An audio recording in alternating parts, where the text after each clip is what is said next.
قیامت برپا ہو، اور اگر قیامت سچ مچ ہو بھی اور میں اپنے پروردگار کی طرف لوٹایا بھی جاؤں تو میرے لیے اس کے ہاں بھی خوشحالی ہوگی۔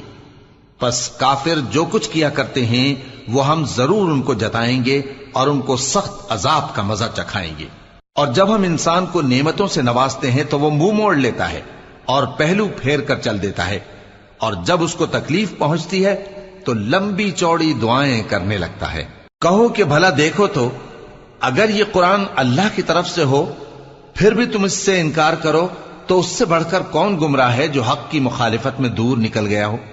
ہم ان قریب ان کو اطراف عالم میں بھی اور خود ان کی ذات میں بھی اپنی نشانیاں دکھائیں گے، یہاں تک کہ ان پر ظاہر ہو جائے گا کہ قرآن حق ہے۔ کیا تم کو یہ کافی نہیں کہ تمہارا پروردگار ہر چیز سے خبردار ہے؟ دیکھو یہ اپنے پروردگار کے روبرو حاضر ہونے سے شک میں ہیں۔